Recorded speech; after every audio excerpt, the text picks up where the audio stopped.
All right, hi everybody. I'm going to put up the Mentimeter and get you going on that.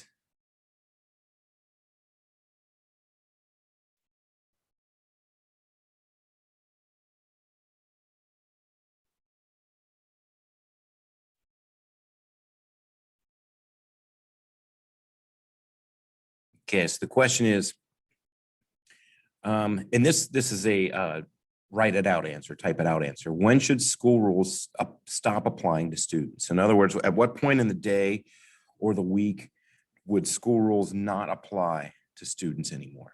Or you can even think of a situation when school rules stop applying to students.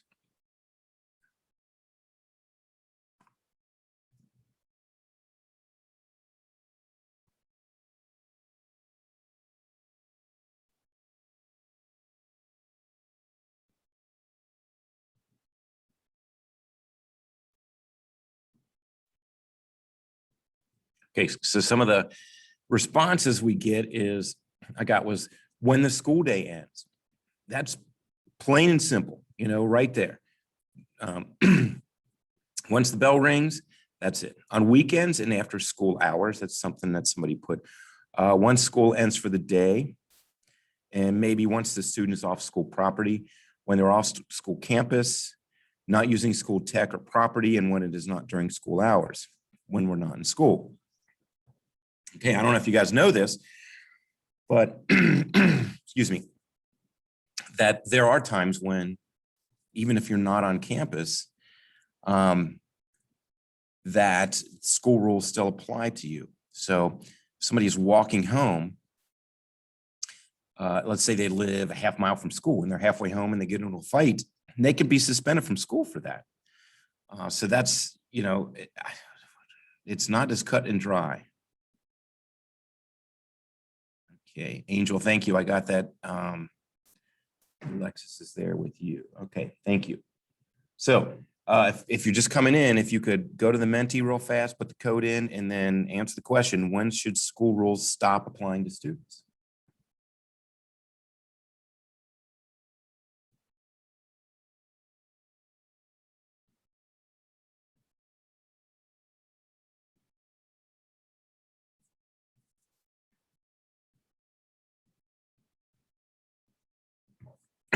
So the conventional wisdom now that actually courts have taken are, the idea is that once you leave school, you're still kind of in the custody of school. It doesn't matter, the time or the place. In other words, the day is over or you're still on campus.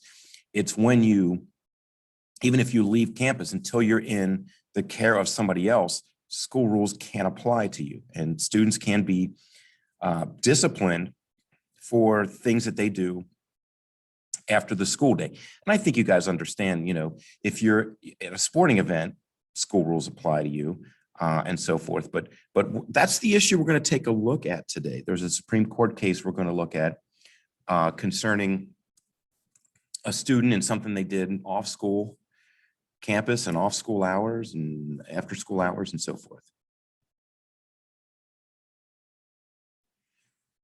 Okay, so I'm going to go ahead and close the Menti for now. And then I'm going to go to my PowerPoint, which will give you the facts of this case. This is a real case. It was was argued before the court last week.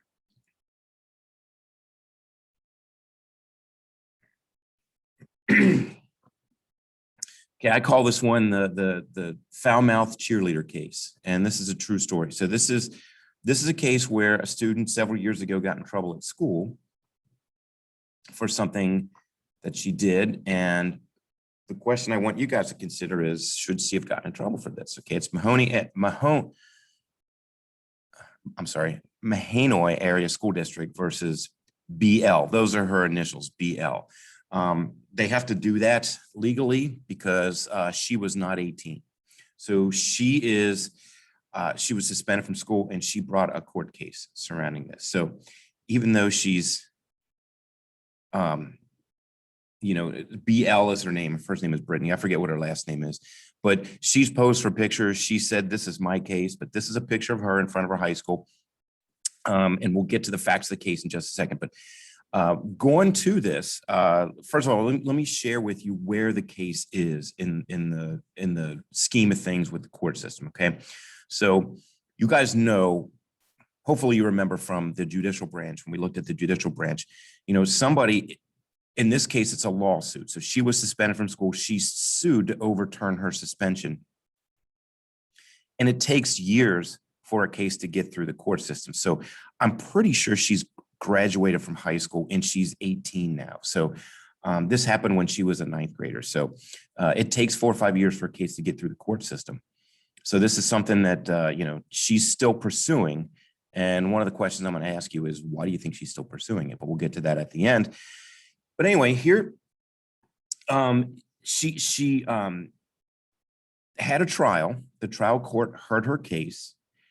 I don't know who won, but who, I would imagine she lost because it was appealed, or maybe she won, but it was appealed to the Court of Appeals. This is a federal case because it involves the First Amendment. And then the Supreme Court last year decided to take a case. And I don't know if you remember the steps to going through a Supreme Court case, but the first one is the court grants what they call they issue a writ of certiorari. That's one of those Latin terms you needed to know during the judicial branch section. But this writ gets the lower court's records and sends them up to the Supreme Court. If they do that, they're going to hear a case. Then they put it on the calendar, which they did. This would have been at the end of last year's term. Okay, the new court term always starts the first Monday in October. So that would have been October 2020, that first Monday. And at that point, they've already put her case in for oral argument. That's what happened last week.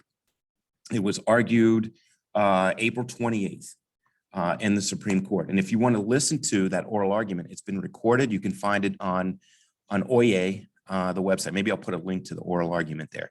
But picture the 9 Supreme Court justices. The lawyers from each side have about 45 minutes to an hour to make their case. And while they're making their case, the judges, the 9 Supreme Court judges, ask questions. Okay. Now, usually when the Supreme Court of the United States takes a case, it's because they feel it's a very important issue. They want to set a precedent. They want other courts to follow their guidelines. Okay. So another question I want you to consider is, why are they taking this case? As we go through the facts, think about that. Why did the court decide to take this case? Because 90% of the court cases that are appealed to the United States Supreme Court, they don't take, they dismiss. Okay. And the lower court decision stands at that point. But they decided to take this case. And I'm going to ask you later on, why do you think they did? So, but anyway, here's the issue.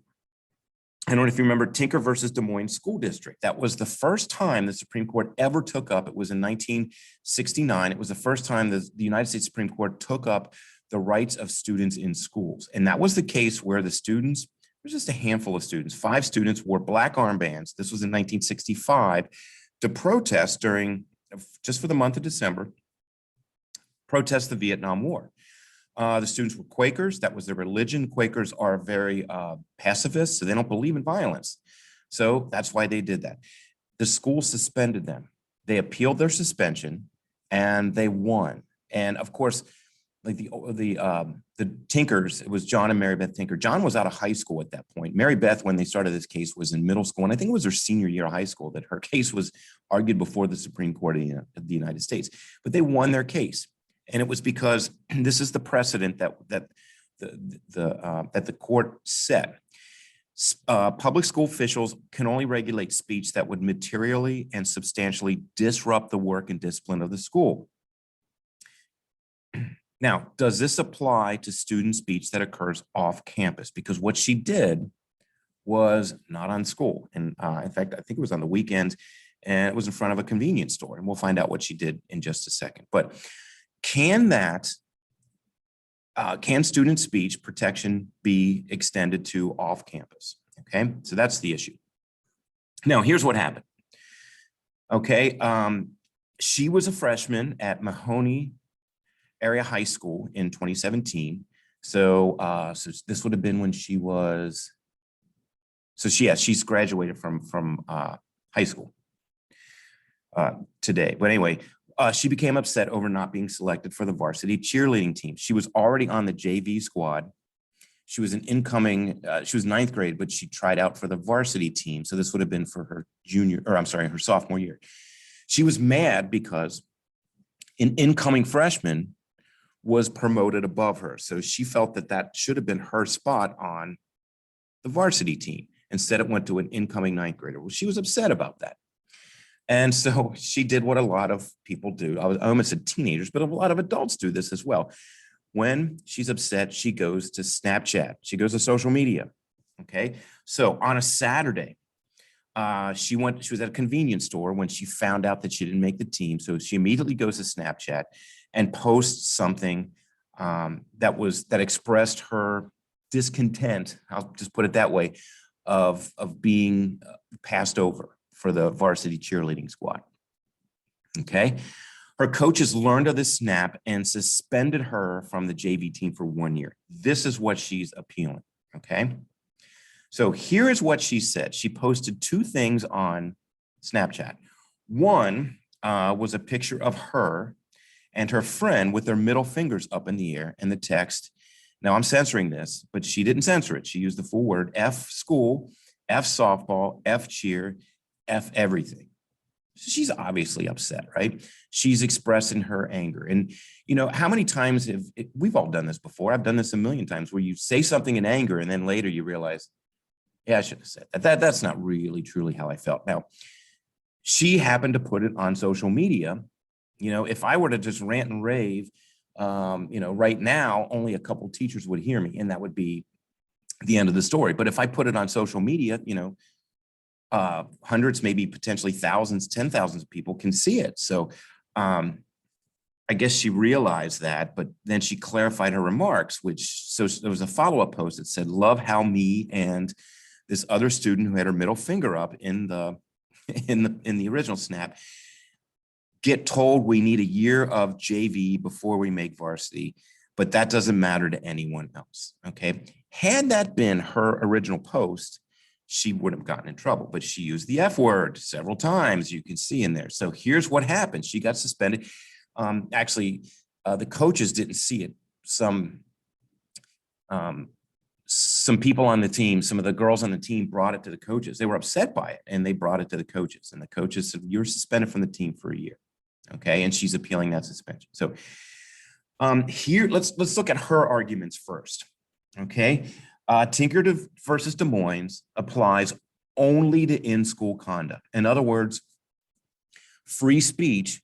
And I tried to get this point across to you guys when you were looking at free speech earlier in the year. You know, school rules, this free speech. You do have free speech in school, but it's limited. Okay. If she were to do this rant in the hallway, you know, during the school day, she would have gotten in trouble, and I don't think she would have appealed her suspension. That's not free speech. The F word has never been in schools, have never been called free speech. So she then, you know, she says these limits only apply in school. She was off school grounds. Okay. She was outside of school when using the four-letter word she repeated in her Snapchat post. She said, this is what her lawyer says, it was not on campus. She was off school grounds. It was not during school hours. It was on the weekend. It was not at a school-sponsored event. It was not en route to or from school, so she wasn't on the school bus doing this. It wasn't on the school's website, and it wasn't posted using school-issued technology or during remote learning from home. So there's no attachment to school. Therefore, the school punished her for a valid exercise of free speech. The limits, basically, I'll summarize her arguments. The limits that apply to you when you're in school have been removed from her because she was not in school at that time. Okay, now here's what the school said. She was on the team. She signed and was subject to a school district policy prohibiting such speech on social media. So she signed off that said she would not use this kind of speech on social media. Okay. Students saw the post, became upset, and alerted the coaches. So obviously this upset the team. It just didn't upset, you know, her. It wasn't just a rant on her part. It upset the members of the team. So that involves the school. They said the school said social media, and I think this is why this next point is why the Supreme Court took up this case. Social media blurs the lines between on-campus and off-campus speech because it allows speech that was written off campus, but could still be highly disruptive and to be seen by everybody in a school community. So they're saying just because she did it on a weekend or did it off school grounds, it doesn't matter. It impacted the school day. Okay. And then of course, they used an extreme example. They said, what about a student who posts a threat to kill a teacher online and they do it from home, or on the weekends, not using school technology, or a group of students who engage in a relentless cyberbullying campaign against one of their classmates. I think that, the school says that, yeah, those are extreme examples, but even if that was done off school grounds or after the school day, it still impacts the school day.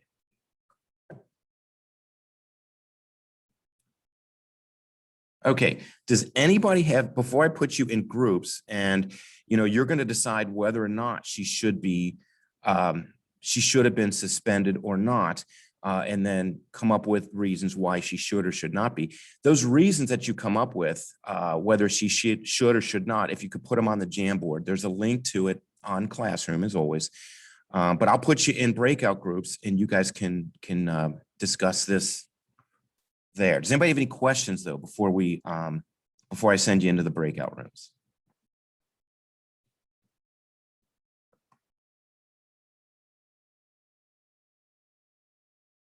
Nope. Okay.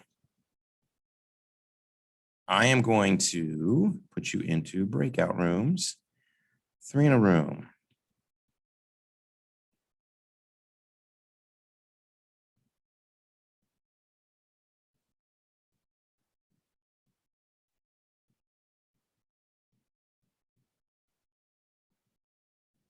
All right, there you go. You should get the message to join the rooms. Go ahead and discuss it. Make sure you put it in your Google Doc.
Okay, as you guys come back in, make sure you throw your thoughts onto the Jamboard.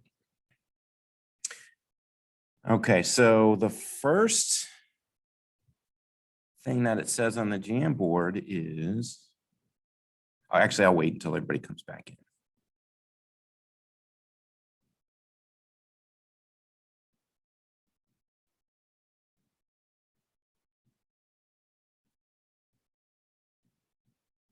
Okay, so the first post on the Jamboard was one of your peers mentioned that she should not be suspended for, I mean, some of the obvious reasons. She wasn't at school. She didn't state the school's name. That's something that really wasn't, I didn't see listed in all my research, but I think that's a big thing, right? So she didn't have her cheerleading outfit on when she took the Snapchat picture of herself.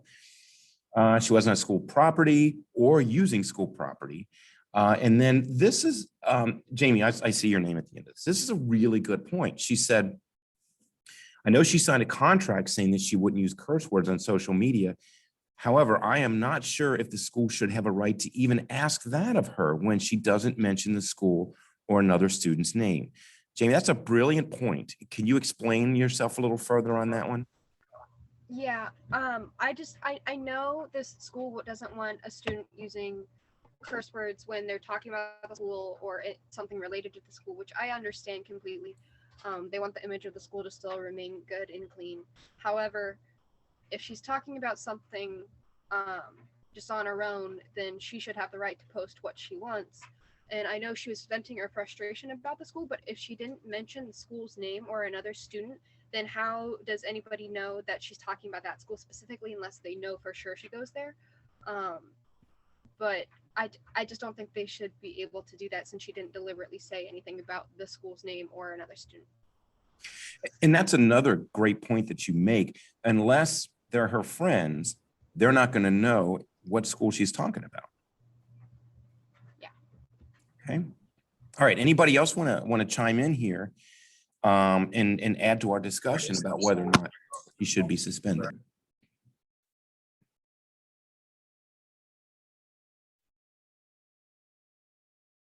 Go ahead and state what you want to state to your folks. Go ahead, Morgan. I totally agree with Jamie. Like everyone else is saying, she didn't say anybody's name. She didn't mention the school. She didn't make any threats, which I think the school tried to use, like, it's disrupting the school and stuff like that. Like making like an actual threat, that's disrupting school because, you know, people are having to take time out of their day to investigate what's going on just to ensure everybody's safety. But she never made any direct threats. Also, like to compare to that, like you could compare it to like a basketball team or a sports team. When there's like a super competitive event going on, they tend to exchange words on social media about each other, but you don't see that being brought up or players being suspended. So I think they're going a little overboard with suspending her from the team when other sports have done the exact same thing. Okay, so Morgan, that's a great point, and I want to bring up two things that were going through my head, and I'm going to ask you guys these questions. Number one, did it really disrupt the school day? I mean, kids saw it and heard it and were upset about it, but how many people out of the school do you think were like, oh my gosh, this is terrible? What do you think? Who's going to be impacted by that? And the other question is, okay, where would that end? You know,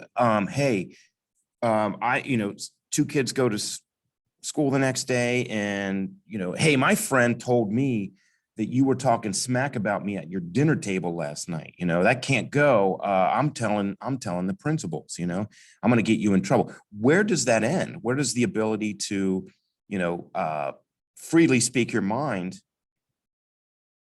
begin and end when it comes to school? I have a question. So did her parents or did she sign the contract? I'm sure both had to, usually both have to sign. Okay, because But it only applies to her. minor aren't legally binding, right?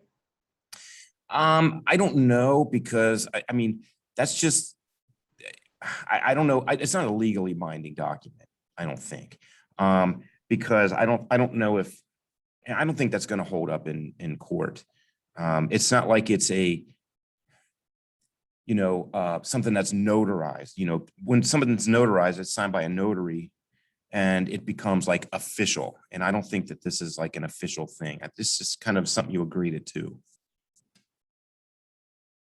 But what's in the agreement? Did it say that she should never, ever curse? I mean, that's going a little too far. Or was it, hey, when you're at a sporting event and you're cheering, don't use any curse words? I don't know what the wording was of that.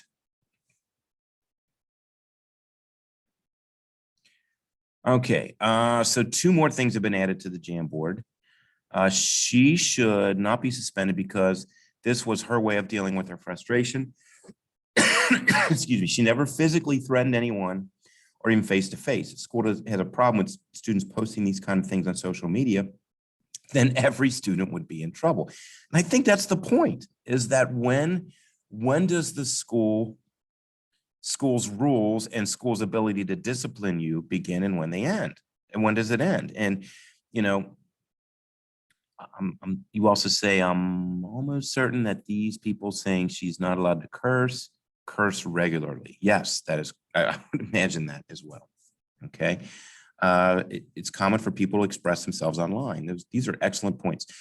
She should not be suspended because it would ruin her future in sports, and she has a right to express her anger. Yes, you do have a right to express your anger. We're emotional human beings, and we get mad sometimes. Now, if you get mad and punch somebody's face out, there's obviously consequences to that. But if you're mad and you go to social media and as long as you guys keep making the point, she didn't threaten anybody. So she didn't say that freshman better look out because I'm going to, when she's not looking, I'm going to cut her. That's not something that she said. It was directed at it really wasn't directed at anybody. It was just directed at school. I'm sorry, not even directed at school. It's directed from her anger. I believe in this case, she should have been punished because she did sign a contract and willingly agreed not to say curse words. But I think there should be a warning system at least. It should not be an automatic suspension because while she did go against the contract, she is also just a teenager. Yes, that's correct. She doesn't have rights as somebody who is an 18-year-old. School argues that social media blurs the lines between on and off campus. I'm glad whoever did this one, I'm glad you examine this issue, because to me, this is what the court, I think their decision is going to hinge on this, whether or not the schools can bust people for non-threatening remarks on social media. She posted a non-directed post towards anyone during school hours that would disrupt the school environment.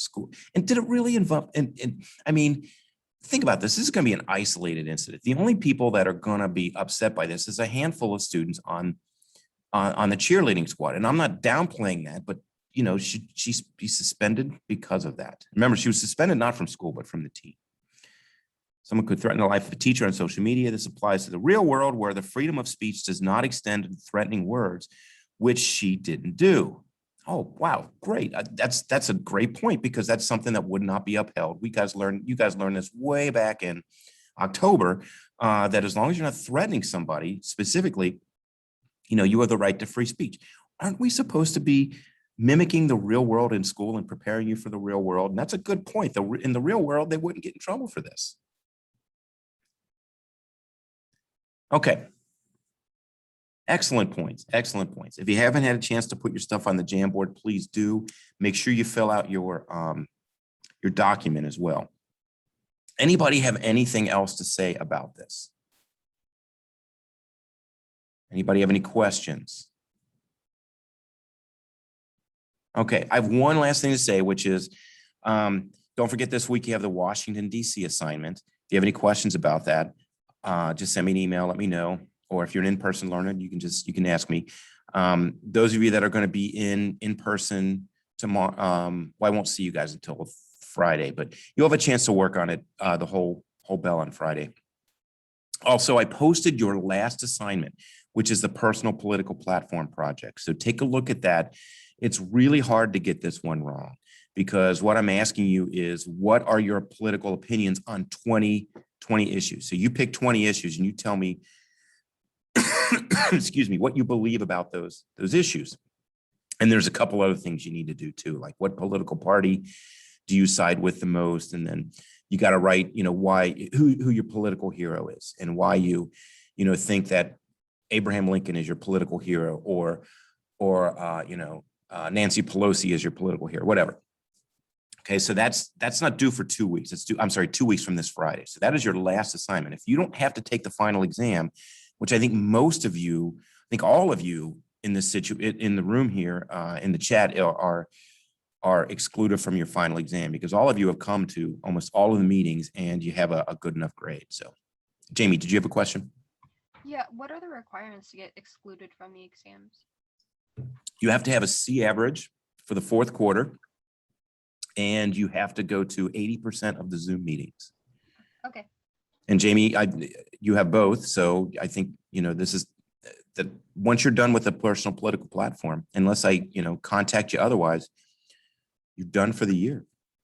Okay.